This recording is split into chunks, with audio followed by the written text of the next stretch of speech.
Power was something every country wanted. There were four ways the country would take control. There was socially, economically, militarily, and politically. And this is what happened in Cuba in the Spanish-American War. The military base was built in 1903, a couple years after the Spanish-American War. It was built to protect the people in Cuba and refuel the Navy ships that need fuel and to keep some control in Cuba. It was also used as a prison nowadays. So what America did was try to take control of Cuba and its neighboring countries. That way America would have control of the countries in the Pacific. They would take control of Cuba for their sugar products. While Cuba was struggling to gain their independence from Spain in the late 1800s, America was reading what was happening in Cuba. Newspaper reporters traveled to Cuba to report back in America. America was concerned what was going on in Cuba because they had invested millions of dollars into Cuba. They owned businesses and companies. At the time, Cuba was their main supply for sugar. America bought 82% of their sugar, but many of the workers were dying or put into concentration camps. Many Americans were mad about what was going on in Cuba. Spain's General Weyler tried to separate the rural population and the guerrillas. Hundreds and thousands of Cubans were herded into camps. In the U.S. press, Weyler was called a butcher. Some in the U.S. were alarmed too because sugarcane fields were being burned, and a lot of their fields are owned by the U.S. citizens. People in the United States who owned property there or were involved in trade with Cuba tended to support the rebels. One main reason America had gone to protect Cuba was because of yellow journalism. Yellow journalism was when a journalist would over-exaggerate things to a newspaper article so he or she could get paid more. William Randolph Hearst was the leading newspaper and publisher in America. He created the world's largest newspaper and magazine business, also competed with Pulitzer using yellow journalism. Joseph Pulitzer was in competition in selling more newspapers than Hearst.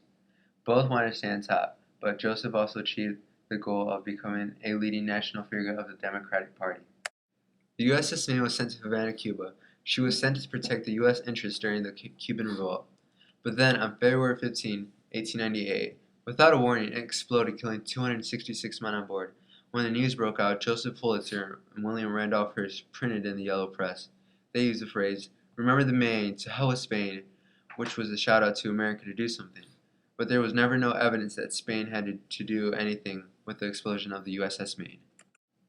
Before going to war, America offered to buy Cuba from Spain, but Spain denied. After numerous tries, Congress finally declared war with Spain.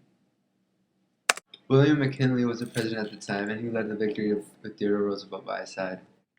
In 1890, Jose Marti formed the Cuban Revolutionary Party and organized the third and final war effort against Spain.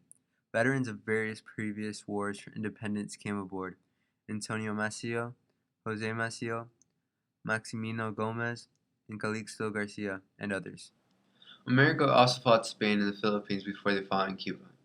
The Philippines knew how it felt to be ruled by the Spanish and had some of the same struggles as Cuba did. After the war was over in the Philippines, the Americans won and took control of the Philippines. Theodore Roosevelt led the Rough Riders. They won numerous battles in Spain.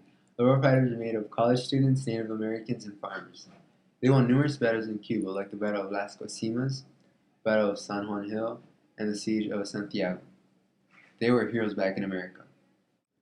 This timeline shows certain events during the Spanish-American War in Cuba.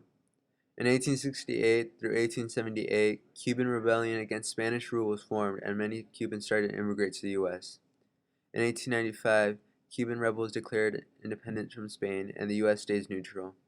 January 1898, Spanish loyalists riot in Havana, and the U.S. sends the USS Maine to Cuba. February 1898, USS Maine explodes. April 1898, the U.S. declares war with Spain. After a couple months, Spain finally surrendered, and troops returning home on August 14.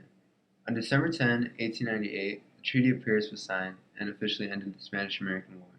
Spain surrendered Cuba and Puerto Rico over to America, and America paid Spain $20 million for the Philippines.